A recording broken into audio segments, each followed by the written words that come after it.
तो last part के and में हमने देखा था कि किंगडम और एम्पायर के बीच जो अभी तक 2 राउंड्स हुए उसमें से पहला राउंड किंगडम ने जीता था और दूसरा एम्पायर ने, मतलब कि दोनों बराबरी की टक्कर पे थे। इसके बाद हम देखते हैं कि फर्स्ट ईयर के सभी लोग तीसरे राउंड के लिए तैयार हो जाते हैं। इन सभी के आगे बढ़ते ही हाईवॉन पीछे से कहने लगती है 3 सालों से लगातार हारने के बाद एम्पायर ने इस मुकाबले को इसलिए करवाया ताकि वो किंगडम में हुए उस बीच हादसे का फायदा उठाकर इस बार मुकाबला जीत जाए, चाहे वो चीटिंग करे या कुछ और। उनका हारना तो पक्का है, तुम सभी आराम से लड़ना और हमेशा की तरह जीत कर ही आना। यूरियन भी यहाँ से जाते जाते कहता है हाँ मैम, हम तो वैसे भी जीत कर ही आने वाले हैं। कमेंटेटर चिल्लाते हुए कहती है तो फाइनली हम अपने तीसरे राउंड तक पहुँच चुके हैं। इस राउंड के खत्म होते ही हमें इस मुकाबले का विजेता मिल जाएगा। क्या किंगडम वाले जीतेंगे या एम्पायर वाले, वो तो हमें आगे पता चलने वाला है। तो चलिए फर्स्ट ईयर के बीच इस राउंड को शुरू करते हैं। रियो से यूरियन को वार्निंग देते हुए कहती है पिछली बार तो तू मुझसे बच गया था, लेकिन इस बार मैं तुझे नहीं छोड़ने वाली। इसी के साथ यहाँ पर एक बंदा आ जाता है जो कमेंटेटर से माइक छीनते हुए कहता है आप सभी का स्वागत है इस तीसरे राउंड में। मैं हूँ एलिस, इस मुकाबले का डायरेक्टर। इस साल का यह मुकाबला पिछले साल की तरह ही काफी रोमांचक और दिलचस्प रहा। मैं इसका क्रेडिट आप सभी स्टूडेंट्स को देना चाहूंगा। आप सभी के इस लगन को देखकर ऑफिस वालों ने एक फैसला लिया है। हम इस तीसरे राउंड में कुछ बदलाव कर रहे हैं और एक स्पेशल रूल भी ऐड कर दिया है। जी से सुनते ही कहती है क्या स्पेशल रूल, आखिर इस सभी लास्ट राउंड के आते ही अचानक से रूल्स को चेंज कैसे कर सकते हैं। प्रिंसिपल जी को समझाता है कि ये सभी ऐसा इसीलिए कर रहे हैं क्योंकि ये नहीं चाहते कि एम्पायर वाले हार जाएं। एलिस अपना मैजिक यूज करते हुए इस स्टेडियम के बीचों बीच एक टावर खड़ा कर देता है। तो जो स्पेशल रूल इस मैच में ऐड किया गया है वो ये है कि जो कोई भी इस टावर के टॉप से उस तलवार को निकाल लेगा वो इस राउंड का विजेता बन जाएगा। ये टावर 5 अलग अलग कमरों में बांटा गया है। फर्स्ट ईयर के दोनों ग्रुप से सिर्फ एक स्टूडेंट को एक ही कमरे में जाने की इजाजत है और वहाँ जाके जो भी फाइट में जीतेगा वो अगले कमरे में जा सकता है। अगर मैं आप सबसे आसान भाषा में कहूँ तो जो भी लोअर लेवल्स पे जीतेगा वही हायर लेवल्स पे जा सकता है। जितना ज्यादा एक स्टूडेंट हायर लेवल्स पे जाता जाएगा उतना ही फायदा उसकी टीम को होने वाला है उस तलवार को निकालने में। तो भी यहाँ पर सुरमान या एलिस की बात को टोकते हुए कहता है अब जरा रुक जाइए, मैं आपकी बात से सहमत नहीं हूँ। आपने तो हमें इसके बारे में पहले बताया ही नहीं। किंगडम के स्टूडेंट्स तो खास तौर पर टीम फाइट के लिए चुने गए थे, मगर इस रूल से तो इन सभी को अकेले अकेले फाइट करनी होगी। ये तो काफी नाइंसाफी है। लिरवान सुरमानी की बात को टोकते हुए कहता है हमने भी तो खास तौर पर चुन के ही बच्चों को यहाँ भेजा है, मगर एम्पायर को ऑफिस की बात से कोई भी दिक्कत नहीं है। रेफरी भी कहता है आपकी इस बात को रद्द किया जाता है, आपको ऑफिस के इस फैसले को मानना ही पड़ेगा। हाईवॉन को तो काफी ज्यादा हंसी आ रही होती है। अच्छा तो इन एम्पायर के हरामजादों ने ये चाल चली है, कोई बात नहीं।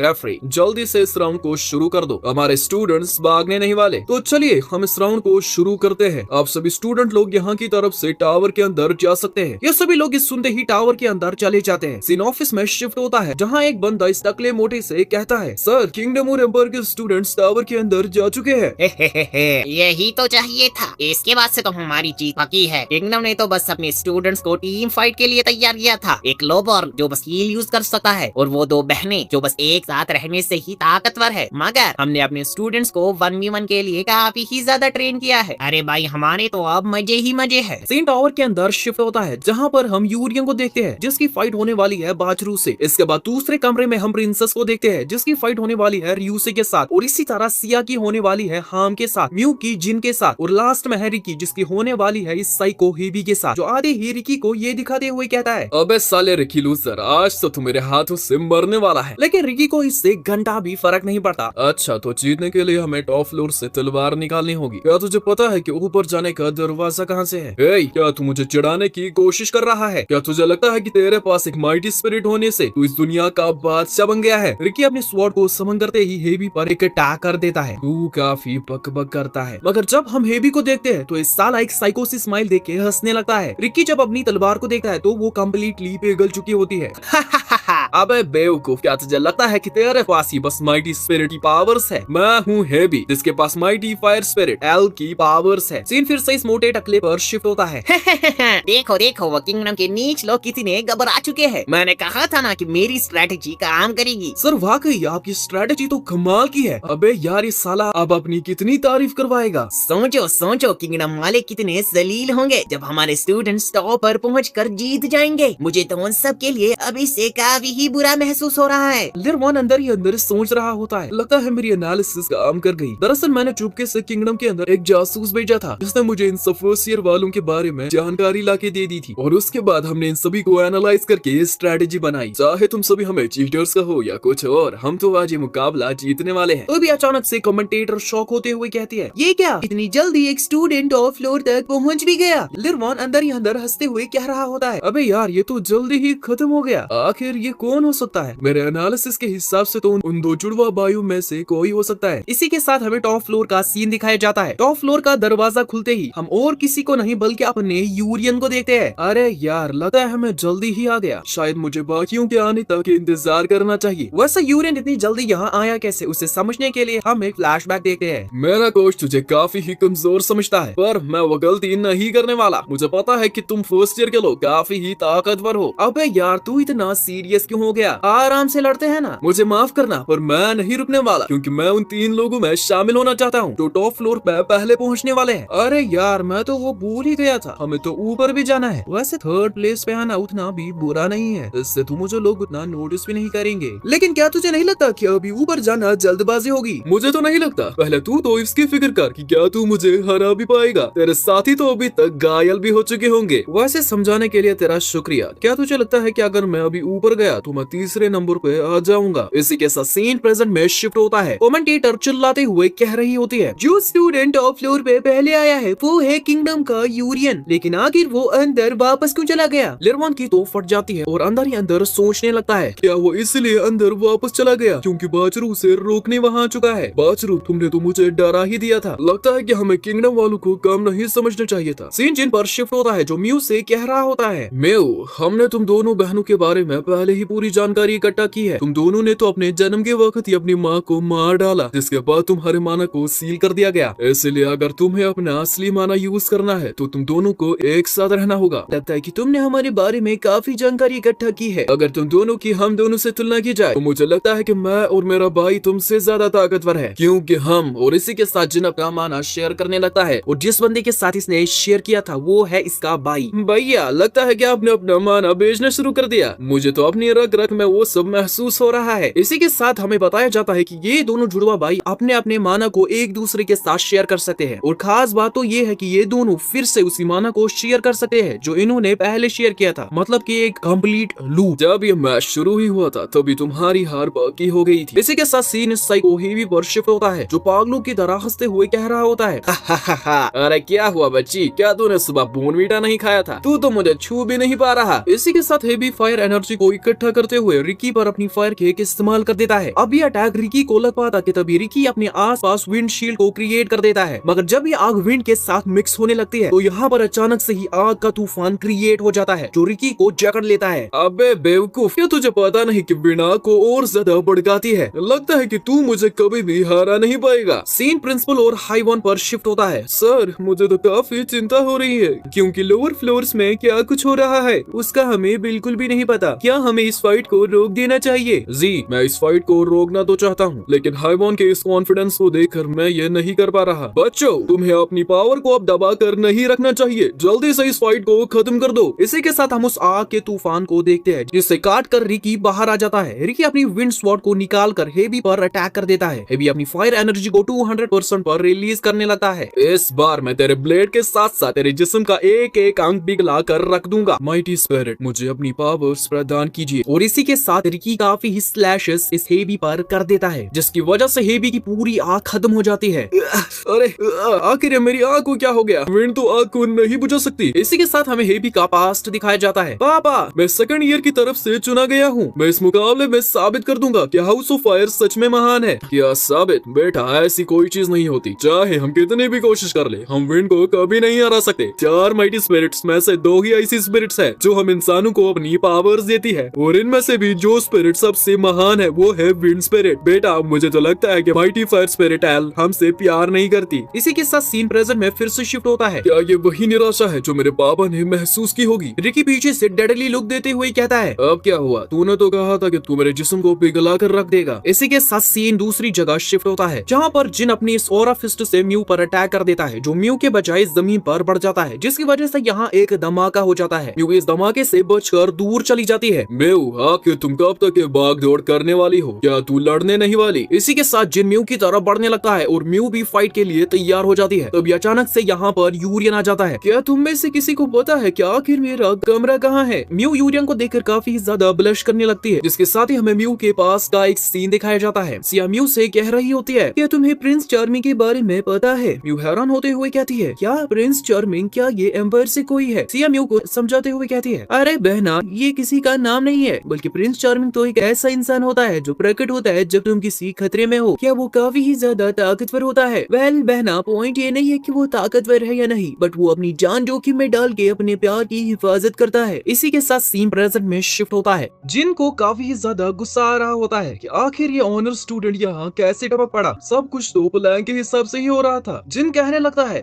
मुझे अब तुम दोनों को एक साथ हराना होगा। और इसी के साथ हम हाम को भी देखते हैं जो लगभग सिया को हरा चुका था। जिन, लगता है कि तू अब लड़ने के लिए काफी ही उतावला हो चुका है। इसी के साथ हाम अपना सारा माना जिन के साथ शेयर कर देता है, जिसके साथ ही जिन का हुलिया पिछली बार से काफी ही ज्यादा बदल जाता है। जिन कहने लगता है, मैं इस पावर को बस 2 मिनट और 22 सेकंड तक यूज कर सकता हूँ, इसलिए मुझे इससे पहले ही तुम दोनों को खत्म करना होगा। यूरियन जिन से कहता है, क्या इसका मतलब ये है कि मैं बिना कोई रूल्स तोड़े इस लड़ाई में हिस्सा ले सकता हूँ? और ये बोलते ही यूरियन अपनी मुट्ठी बंद कर लेता है, जिसके बंद होते ही जिनका सारा का सारा माना ही खत्म हो जाता है और फिर से इसी हालत पहले की तरह हो जाती है। यहाँ से सीन शिफ्ट होता है और हम प्रिंसेस और रियूसे को देखते हैं जो आखिरकार लड़ाई करने के लिए तैयार हो जाते हैं। प्रिंसेस हमें बताती है कि रियूस से एक प्रोडिजी है, मतलब कि एक ऐसा टैलेंट जो बस एक सेंचुरी में पैदा होता है और जो इसकी स्पेशलिटी है वो है ताकतवर माना ब्लास्टर। रियूस से अपने इन माना ब्लास्टर से प्रिंसेस पर अटैक कर देती है, मगर प्रिंसेस एक शील्ड को क्रिएट करके बच जाती है। प्रिंसेस अपनी पावर को यूज करके रियूसे को दीवार के साथ दे मारती है। रियूसे को काफी ही ज्यादा गुस्सा आ जाता है और नीचे उतर कर अपने माना को इकट्ठा करके प्रिंसेस की तरफ अपना डिमोनिक पावर स्ट्राइक अटैक कर देती है, जिसकी वजह से पूरा का पूरा टावर हिल सा जाता है। एसल अपने दांत पीसते हुए कहता है, टेंशन मत लो रियूसे, ये टावर मेरे माना से सुरक्षित है। वैसे अगर तुमने अपनी पावर्स का पूरा इस्तेमाल किया होता तो ये टावर ही तबाह हो जाता। सीन फिर से इन तीनों पर शिफ्ट होता है, जहाँ पर म्यू ने जिन की काफी बुरी तरीके से कुटाई कर दी होती है। यूरियन, आखिर तुम कहाँ जा रहे हो? और कहाँ, ऊपर टॉप फ्लोर की तरफ जा रहा हूँ। और हाँ, तुम इससे मारना बंद भी कर दो और मेरे साथ चलो। इसी के साथ ये दोनों टॉप फ्लोर की तरफ निकल जाते हैं। दूसरी तरफ हम लिरवान को देखते हैं, जिससे काफी ही ज्यादा गुस्सा आ रहा होता है। इसने जो एनालिसिस की थी और स्ट्रेटेजी बनाई थी वो अब फेल हो चुकी है, क्योंकि हमारे 2 बंदे टॉप फ्लोर तक पहुंच चुके हैं। क्या तुम्हें नहीं लगता कि तुम ये सब करके रूल्स को तोड़ रहे हो? और इसी के साथ हम देखते हैं कि कुछ बंदू ने इन्हें तलवार निकालने से रोका हुआ है। इनमें से एक बंदा कहने लगता है, हमें माफ कर देना, लेकिन तुम्हारे कैप्टन के आने तक तुम इस स्वॉर्ड को निकाल नहीं सकते। अचानक से ही रिकी की नजर पड़ती है हाइवॉन पर, जिसके चेहरे पर एक गंदा वाला डर साफ दिखाई दे रहा था। इसी के साथ सीन फिर से यूरियन और म्यू पर शिफ्ट होता है, जो फिर से उसी जगह वापस आ जाते हैं। यूरियन को यकीन ही नहीं हो रहा होता कि आखिर ये फिर से उसी जगह पे वापस कैसे आ गए। म्यू यूरियन से कहती है, यूरियन, क्यों ना हम एक काम करें, तुम उस रास्ते से जाओ, मैं इस रास्ते से जाती हूँ, कोई ना कोई तो ऊपर पहुंच ही जाएगा। सीन दोबारा से रियू से और प्रिंसेस पर शिफ्ट होता है, जहाँ पर हम देखते हैं कि प्रिंसेस उस अटैक से बच गई होती है। प्रिंसेस अपनी टेलेकिनेसिस पावर को यूज करके रियूसे को चेन्स के साथ बांध देती है। रियूसे इसकी वजह से अच्छे से हिल भी नहीं पा रही होती। अच्छा, तो ये है तुम्हारी वो गॉड्स ब्लेसिंग, लेकिन ये समझ पे ज्यादा देर तक काम नहीं करने वाला। और इसी के साथ रियूसे इन सभी चेन्स को तोड़कर अपने डिमोनिक फ्यूरी स्ट्राइक प्रिंसेस पर चला देती है। मगर जब यहाँ पर ये माना एनर्जी का तूफान साफ होता है तो हम देखते हैं कि प्रिंसेस फिर से बच गई होती है। रियूसे ये देखकर काफी ही हैरान हो जाती है और प्रिंसेस से कहती है, सरा रुको, आखिर तुमने मेरे अटैक को रोका कैसे? तुम्हारा बैरियर तो इसे सह भी नहीं पाता। क्या ये फिर से तुम्हारी वही गॉड्स ब्लेसिंग है? इसी के साथ हमें बताया जाता है कि पास्ट में इंसान काफी कमजोर हुआ करते थे। इंसानों ने एक साथ काम करके सिविलाइजेशन तो बना ली, पर तब भी वो बाकी रेसेस के मुकाबले में कमजोर थे। इसीलिए उस सबको देखकर एक गॉड जो इंसानों से प्यार करता था, उसने इंसानों में से एक को अपनी 5 उंगलियां डिवाइन पावर के साथ प्रदान की, जो अभी तक जनरेशन टू जनरेशन पास की जा रही है। प्रेजेंट में आती ही प्रिंसेस अपनी मिडिल फिंगर से वीकन अटैक को यूज करके रियूसे को कमजोर करने लगती है। रियूसे को इसका एहसास हो जाता है और तेज स्पीड में आकर प्रिंसेस के पीछे से हमला कर देती है। प्रिंसेस अपनी थंब से डोमिनेट अटैक को यूज करके कहती है, तुम्हारा ये अटैक मुझे नहीं लगने वाला। और सच में प्रिंसेस इस अटैक से बाल बाल बच जाती है। इसके साथ ही प्रिंसेस इंडेक्स फिंगर से टेलेकिनेसिस को यूज करके रियूसे को हवा में उड़ाकर दूर दीवार के साथ दे मारती है। प्रिंसेस अपने पास्ट को याद करती है, जहाँ पर इसका भाई कह रहा होता है, आखिर तुम मैजिक स्कूल में जाना क्यों चाहती हो? तुम तो एक प्रिंसेस हो, तुम्हारे तो वहाँ जाने का कोई मतलब ही नहीं है। वो प्रेजेंट में आते ही प्रिंसेस रियूसे से कहती है, मैं इस पावर को यूज करके सभी लोगों को बचाना चाहती हूँ। अच्छा, तो इस पावर ने ही तुम्हें अपने उस महल से बाहर निकाला है। वैसे मैं भी तुम्हारी ही तरह हूँ, क्योंकि इस पावर ने ही मुझे इस सख्त और जालिम दुनिया में लाकर खड़ा कर दिया। इसी के साथ रियो से नीचे आकर प्रिंसेस पर अटैक करने के लिए तैयार हो जाती है। प्रिंसेस भी अपनी पावर्स को यूज करके कहती है तो चलो इस लड़ाई को इस आखिरी वार के साथ खत्म कर देते हैं। लेकिन तभी यहाँ पर दरवाजा खुल जाता है। आखिर किस बेवकूफ की इतनी हिम्मत हुई हमारी लड़ाई में टांग अड़ाने की। मगर जब ये दरवाजे की तरफ देखते हैं तो इनके चेहरे का रंग ही उड़ जाता है, क्योंकि यहाँ पर एक लेवल 4 बीस्ट डिजीज आ चुका है, जो आते ही इन दोनों से कहता है अगर तुम हिले या शोर मचाया तो मैं तुम्हें एक ही सेकंड में मार दूंगा। इसी के साथ ही हमें बताया जाता है कि पिछली बार जब हाइवॉन उतना डर और सहम गई थी वो इसीलिए था क्योंकि उससे लेवल 4 बीस्ट्स के आने का एहसास हो चुका था, जिसकी वजह से उसकी सांसें तक अटक चुकी थी। और एक ही पल में यहाँ एक रहस्यमयी माना की वेव आकर सब कुछ अंधेरे में डुबा देती है। बताया जाता है कि स्टेडियम की हिस्ट्री में ये पहली बार हुआ था कि सब जगह सन्नाटा हो गया हो। इसी के साथ इस माना के अंधेरे से 3 4 लेवल बीस्ट्स बाहर निकलते हैं, जिससे इन सभी की हालत ऐसी हो जाती है। इन सभी के अंदर एक अलग ही डर बैठ गया होता है। तो भी इन 3 बीस्ट्स में से डिजीज वाला बीस्ट आराम से चलते हुए आता है और टावर के अंदर चला जाता है। ये बेचारे तो बस ये सब देख रहे होते हैं मगर कुछ कर भी नहीं पाते। तभी अचानक से यहाँ पर आ जाती है हाइवॉन, जो चिल्लाकर डीएस को पुकारती है। डीएस अपने मास्टर की आवाज सुनते ही समझ जाता है और इस डरावने ऑरा से आजाद होकर टावर के अंदर चला जाता है। डीएस, मैं टावर के अंदर सब कुछ अब तुम्हारे ऊपर सुनती हूँ और तब तक मैं यहाँ सब कुछ संभाल लेती हूँ। इसी के साथ यहाँ पर एक क्यूट सी लड़की आ जाती है, जिसे देखकर हाइवॉन शॉक होते हुए कहती है नीली। हाँ हाइवॉन, ये मैं ही हूँ, वॉरियर पार्टी की क्यूटी पाई नीली तुम्हारी सेवा में हाजिर है। मुझे तो यकीन ही नहीं हो रहा कि हम फिर से मिल रहे हैं। क्या मैं तुम्हें याद हूँ? हाँ नीली, तुम मुझे याद हो, आखिर मैं तुम्हें भूल कैसे सकती हूँ। अच्छा तो हाइवॉन, फिर तुमने हमें मरने क्यों दिया? मैंने तुम पे भरोसा किया था, सबने तुम पे भरोसा किया था। आखिर हमने कौन सा गुनाह किया था कि जिसकी हमें सजा मिल गई? ये सब तुम्हारी गलती है, तुमने ही हमें मार डाला है। ये सब सुनते ही हाइवॉन एक कोल्ड लुक के साथ कहती है डिप्रेशन, लगता है कि तुम्हारी ये मजाक करने की आदत अभी तक गई नहीं। और इसी के साथ हाइवॉन काफी ही ज्यादा स्लैशेस इस डिप्रेशन पर कर देती है, जिसकी वजह से इसके इस माइंड अटैक के साथ साथ इसके हाथ और पैर भी कट जाते हैं। डिप्रेशन अपने आप को रीजनरेट करते हुए कहता है काफी बढ़िया एक्स वॉरियर, तुमने तो मेरे माइंड अटैक के साथ साथ मेरे दोनों हाथों को भी काट डाला। लगता है कि तुम अपनी दोस्त को देखकर खुश नहीं हुई थी। हाइवॉन अपना किलर ऑरा रिलीज करते हुए डिप्रेशन को देखने लगती है। जरा शांत हो जाओ, हम यहाँ तुमसे लड़ने नहीं आए हैं, हम बस चाहते हैं कि तुम सभी 5 मिनट तक चुपचाप बैठे रहो। देखो ना, मैं भी अपनी पूरी कोशिश कर रहा हूँ अपने आप को तुम सबको मारने से रोकने की। तो तुम मुझसे कह रहे हो कि तुम सभी यहाँ लड़ने नहीं आए हो, तो फिर क्या तुम्हें यहाँ पे पिकनिक मनाने का प्लान है? एक्स वॉरियर, मैं बस तुम्हें वार्निंग दे रहा हूँ, चाहे हमारा प्लान कुछ भी हो, अगर तुमने मेरी बात नहीं मानी। और इसी के साथ ही तीसरा बीस्ट अपने हाथ से एक वायरस को निकालता है। अगर तुम नहीं मानना चाहती तो हम इन सभी को एक एक करके मार डालेंगे। रिकी अपने आप को संभालते हुए धीमी आवाज में वी को पुकारने लगता है। वी, प्लीज हमारी मदद करो। रिकी, मुझे माफ कर देना, मैंने एक समझौता किया हुआ है, मैं तुम्हारी मदद नहीं कर सकती। इसी के साथ सीन फिर से इस डिजीज पर शिफ्ट होता है। तो आखिर तुम में से प्रिंसेस है कौन? तुम सभी कीड़े तो एक जैसे लग रहे हो। अगर मैं कहूँ कि मैं प्रिंसेस हूँ तो क्या तुम मुझे अपने साथ ले जाओगे? तुम कीड़े लोग काफी ही शातिर और चालाक हो, चांसेस है कि तुम झूठ बोल रही हो। वैसे मेरे पास एक आइडिया है, क्यों न मैं तुम दोनों को आधा आधा काट कर अपने साथ ले जाऊं। इसे सुनकर ये दोनों काफी ही डर जाते हैं। रियू से प्रिंसेस से कहती है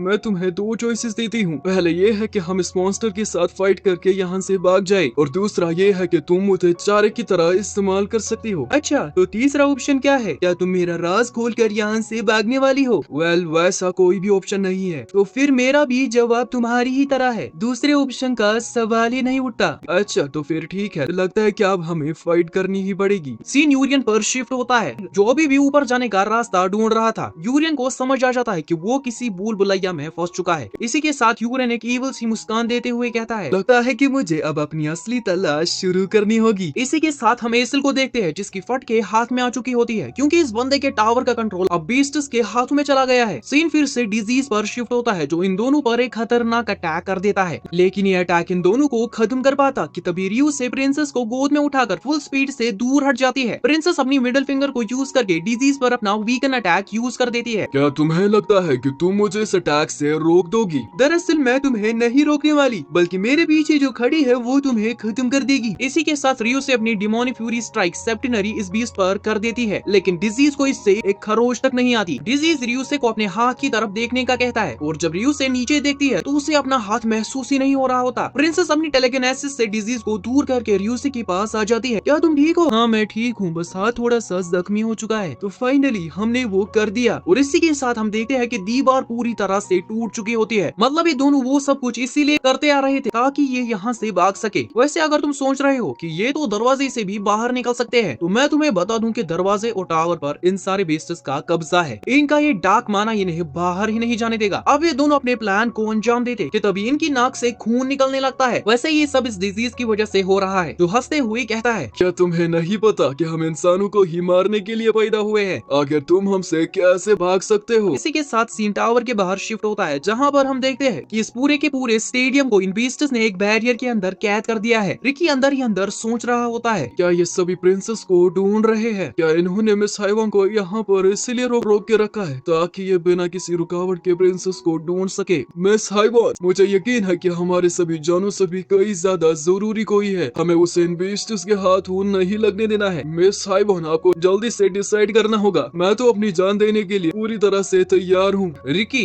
मैंने सोचा भी नहीं था कि तुम मुझे इतना कम समझते हो। इसी के साथ हाइवॉन अपनी फ्लेम स्वॉर्ड को समन करके डिप्रेशन का गला काट देती है। ये तो गया, लगता है कि अब तुम्हारी शामत आ चुकी है। मगर तभी डिप्रेशन अपने सर को उठाकर उससे अपनी गर्दन के साथ जोड़ देता है। डिप्रेशन एपिडेमिक को शुरू करने का कहता है। इसके बोलते ही एपिडेमिक अपना ये वायरस फैलाना शुरू करने ही वाला होता है कि तभी हाइवॉन किलर और रिलीज करते हुए कहती है, लगता है कि तुम्हें एक लेवल 5 को लाना चाहिए था। और इसी के साथ हाइवॉन इनके टुकड़े टुकड़े कर देती है। हाइवॉन के ऐसा करते ही यहाँ पर जो माना की लहर का अंधेरा भरा पड़ा था वो पूरी तरह से खत्म हो जाता है और ये सभी फिर से नॉर्मल हो जाते हैं। रिकी काफी ही ज्यादा शॉक हो जाता है कि आखिर हाइवॉन ने 2 लेवल 4 के बीस्टर्स को एक साथ मारा कैसे। लेकिन तभी हाइवॉन की नाक से खून निकलने लगता है और इसी के साथ पीछे से डिप्रेशन हंसते हुए कहने लगता है, हाइवॉन, तुम में अब वो बात नहीं रही जो पहले हुआ करती थी। तुम हमें कभी नहीं हरा सकती। इसी के साथ ये दोनों अपने आप को रीजनरेट कर देते हैं। एपिडेमिक हाइवॉन से कहने लगता है, तुमने बहुत बड़ी गलती कर दी है। और इसी के साथ ये अपना वायरस रिलीज कर देता है। सीन प्रिंसेस पर शिफ्ट होता है जो अंदर ही अंदर कह रही होती है, आखिर मेरे साथ ही क्या हो रहा है? मेरी सांसों के साथ कुछ तो गलत है। नहीं, ये कुछ और है। लगता है कि मेरे दिल में कुछ तो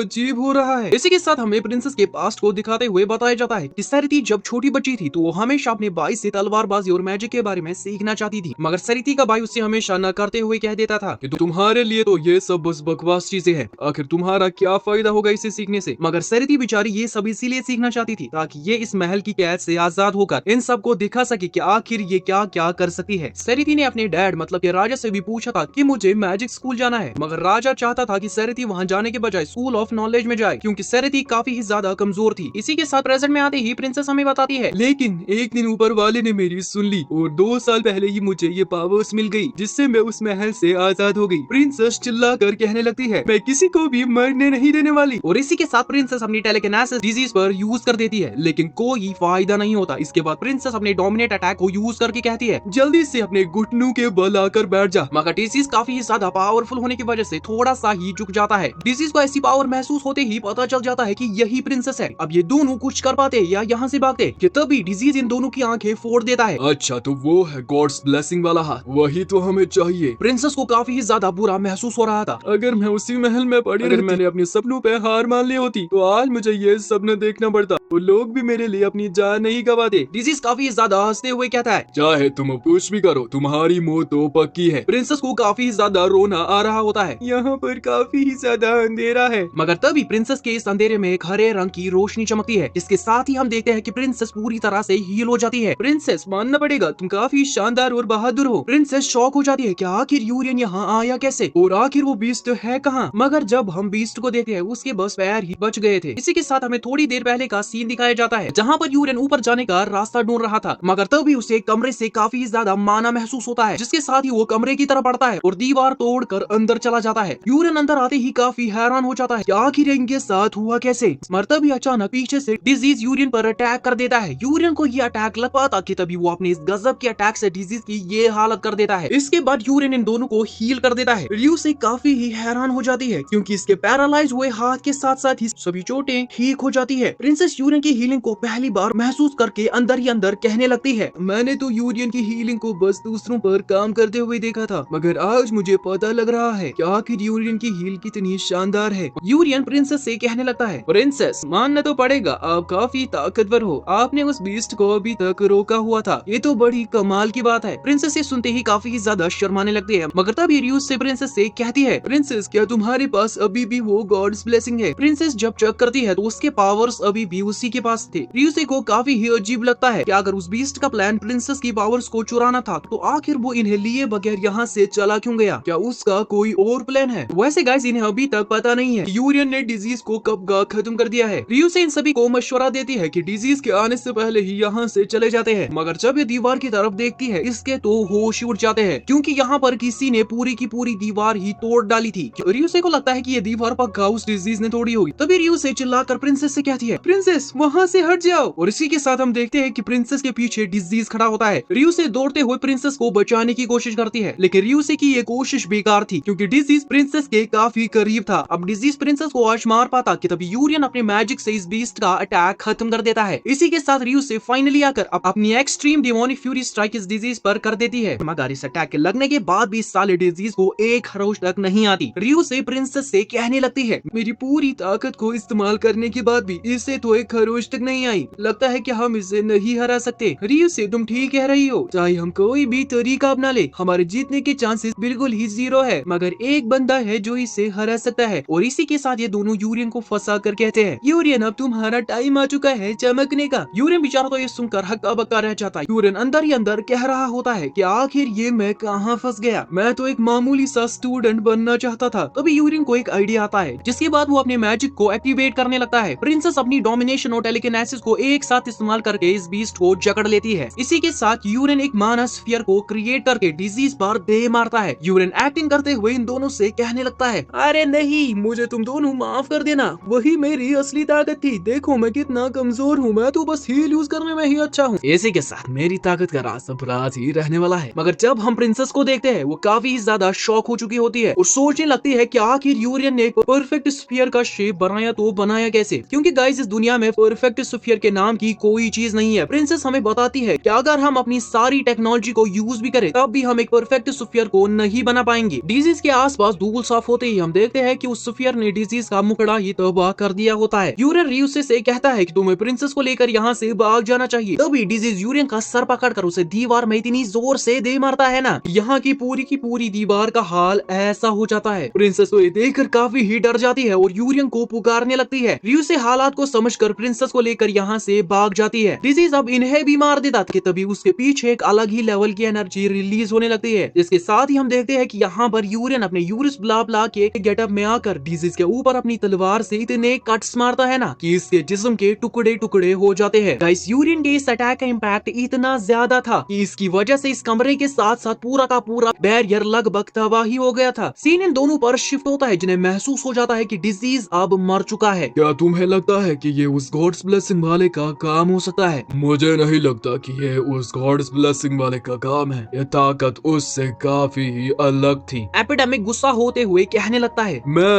अब और ज्यादा इंतजार नहीं कर सकता। इन कीड़े मकोड़ों को अब जिंदा रखने का कोई भी फायदा नहीं है। अब वक्त आ चुका है लड़ाई को शुरू करने का। सीन टावर के अंदर शिफ्ट होते ही हम डीएस को देखते हैं, जिसे भी वो गजब की ताकत महसूस हो रही थी। डीएस उस दिशा की तरफ बढ़ता है और अपने डेथ स्काइट से यहाँ की दीवार को चकनाचूर कर देता है। डीएस जब अंदर पहुंच जाता है तो वो यूरियन के इस पावरफुल मोना को सेंस करके काफी ही ज्यादा डर सा जाता है और यूरियन को एक बीस्ट समझकर उस पर अटैक कर देता है। यूरियन डीएस को समझाने की काफी कोशिश करता है, मगर डीएस पागलों की तरह अटैक पर अटैक किए जा रहा था। चलो देखते हैं कि तुम्हारा ये अटैक मेरे माना को कैसे काटता है। यूरियन को डीएस का अटैक लग तो जाता है मगर उसे कुछ भी नहीं होता और इसी के साथ यूरियन डीएस की स्किल को कॉपी करके उसी पर इस्तेमाल कर देता है, जिससे डीएस के साथ साथ दीवार की ये हालत हो जाती है। आखिर तुम प्रिंसेस के साथ क्या करना चाहते हो? मैं तुम्हें आज किसी भी कीमत पे मार डालूंगा। अरे भाई कहा ना मैं बीस्ट नहीं हूँ, मुझे कैसे पता होगा? क्या तुम एक लेवल 4 नहीं हो? तो फिर आखिर तुम हो कौन? हे, अगर तुम प्रिंसेस को ढूंढ रहे हो ना तो वो उस दिशा में गई है। मुझे पता है कि तुम ही वो बीस्ट हो, क्योंकि हमारे एम्पायर में तुम्हारे जैसा पावरफुल बंदा कोई भी नहीं है। तुम प्रिंसेस का बहाना मार के मेरा ध्यान नहीं बढ़ा सकते। इसी के साथ डीएस अपने डेथ डांस अटैक को इस्तेमाल करके यूरियन पर चला देता है। अभी अटैक यूरियन को लगता है कि तभी अचानक से सीन शिफ्ट होता है और हम डीएस को देखते हैं जो जमीन पर पड़ा हुआ होता है। क्या तुम्हें अभी भी लगता है कि मैं वो बीस्ट हूँ? अगर मैं वो होता तो तुम अभी तक जिंदा नहीं होते। लगता है कि मैंने तुम्हें गलत समझ लिया था, मुझे माफ कर देना। यूरियन डीएस को माफ कर देता है और डीएस को प्रिंसेस की तरफ जाने का कहता है। डीएस भी यूरियन को समझाता है कि तुम्हें यहाँ से बाहर निकल जाना चाहिए क्योंकि यहाँ एक लेवल 4 बीस्ट घूम रहा है। वैसे मैंने तो उसे मार दिया। क्या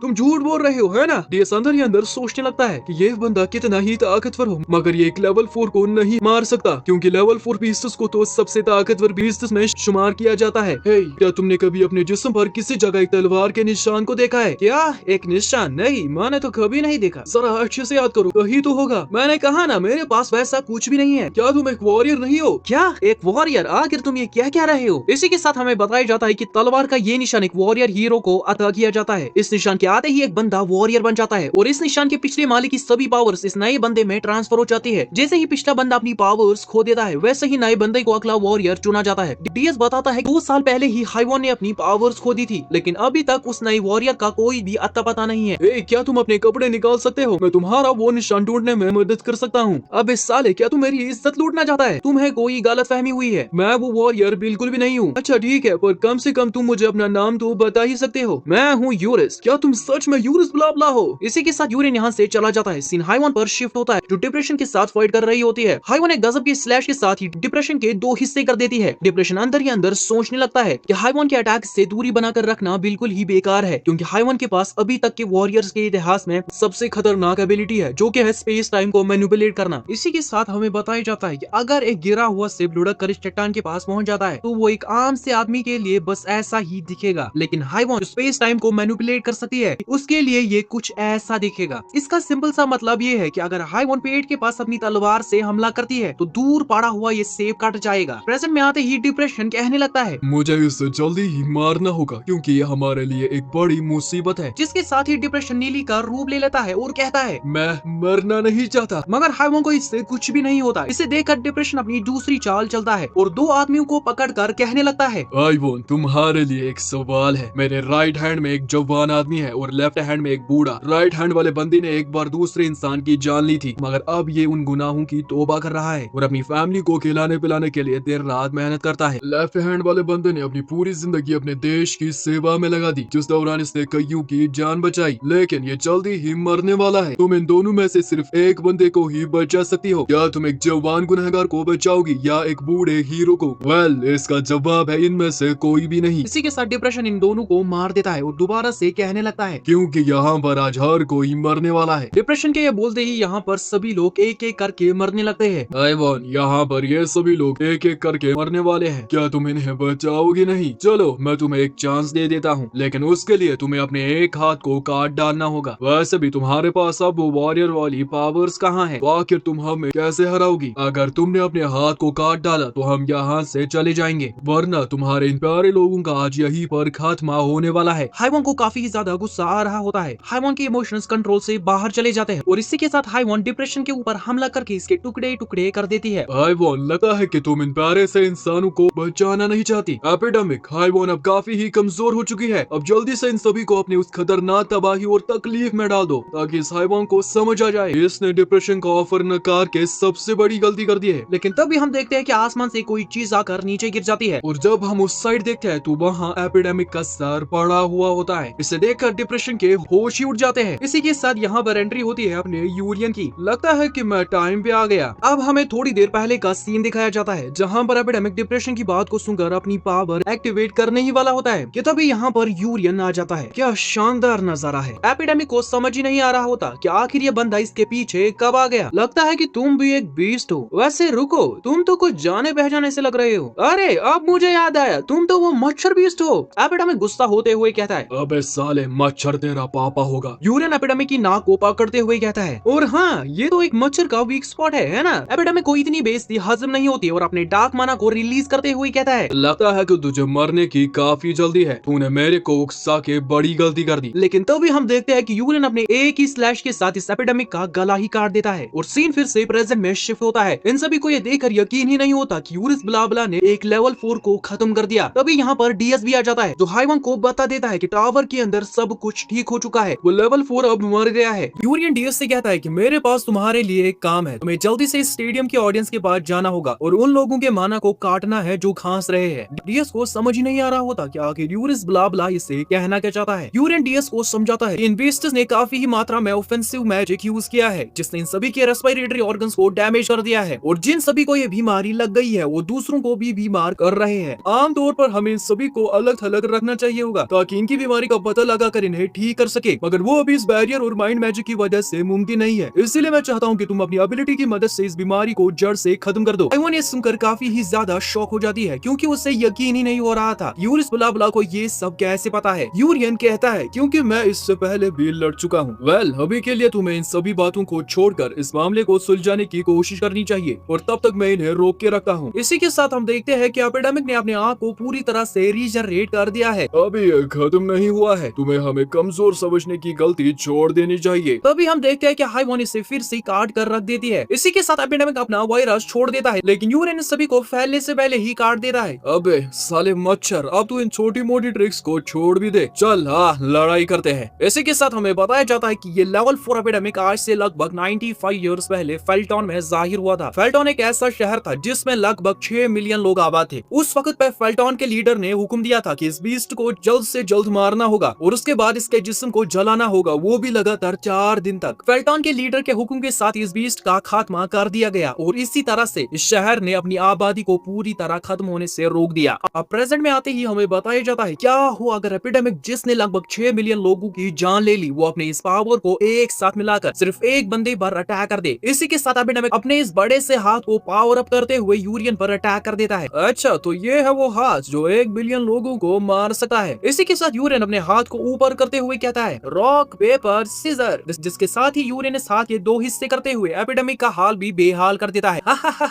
मैं जीत गया। इन सभी के तो होश ही उड़ जाते हैं कि यूरेन ने बस 2 उंगलियों से ही इसे खत्म कर दिया। सीन बैरियर के बाहर शिफ्ट होता है जहाँ पर यूनाइटिस की टीम बैरियर को टूटते हुए देखकर अंदर जाने के लिए निकल पड़ते हैं। हम डीएस को देखते हैं जो इस बंदे को ठीक करना चाहता था मगर इस बंदे को लगता है कि ये ग्रिम रीपर है और इससे कहता है कि तू मुझे बख्श दे और मेरी बेटी को ले जा। इसी के साथ यहाँ पर बहुत सारे मेजेस आ जाते हैं जो इस डिप्रेशन को कैद कर लेते हैं। हाइवॉन यूरिस ब्ला ब्ला का शुक्रिया अदा करने लगती है उनकी इतनी मदद करने के लिए। यूरियन भी यहाँ से जाने लगता है मगर तभी हाइवॉन पीछे से यूरिस ब्ला ब्ला को पुकारते हुए कहती है मेरे पास एक सवाल है और अगर तुम उसका जवाब दोगे तो मैं अदालती मुकदमे में तुम्हारी मदद कर सकती हूँ। क्या कानून मुझे सजा देना चाहता है? लेकिन मैं तो फिर से गायब होने वाला हूँ। हाइवॉन अपनी पावर को एक्टिवेट करते हुए कहने लगती है हालांकि हमारी मदद करने के लिए मैं तुम्हारा शुक्रिया अदा करती हूँ लेकिन मैं तुम्हें आज यहाँ से भागने नहीं दे सकती। यूरेन इस खंबे पर चढ़ते हुए कूल अंदाज में कहता है इस बात को जरूर से याद रखना कि मैं ही वो हीरो हूँ जिसने आज इस पूरी दुनिया को बचा लिया। मैं हूँ इंसाफ, नाम है यूरिस, कभी भूलना मत। और इसी के साथ यूरेन यहाँ से चला जाता है। हाइवॉन कुछ कर भी नहीं पाती और अपने आप को शांत करते हुए कहती है लगता है मुझे तुम्हें आज यहाँ से जाने देना होगा। इसी के साथ सीन फिर से हमारे यूरेन पर शिफ्ट होता है जो इस मलबे से बाहर निकल जाता है और काफी ज्यादा खुश होते हुए सोचने लगता है सब कुछ मेरे प्लान के हिसाब से ही हुआ, ये तो काफी बढ़िया है। लगता है कि मेरा जैसी बनने का सपना पूरा होने वाला है। इसी के साथ यूरेन इस बड़े से पत्थर को उछाल कर अपने ऊपर गिरा देता है ताकि रेस्क्यू टीम अगर यहाँ आए तो उन्हें यूरियन जख्मी हालत में मिल जाए। इसी के साथ इस सीरीज का ये वाला पार्ट यहीं पर खत्म होता है। यूरियन आने वाले खतरे से लड़ भी पाएगा वो तो आपको नेक्स्ट पार्ट में पता चल जाएगा। तो जल्दी से इस वीडियो को लाइक करके कमेंट सेक्शन में नेक्स्ट पार्ट के लिए कमेंट्स की बारिशें कर दो और हाँ इस चैनल को सब्सक्राइब कर लेना ताकि आगे आने वाली वीडियोस की अपडेट्स आपको मिलती रहे। मिलते हैं नेक्स्ट वीडियो में।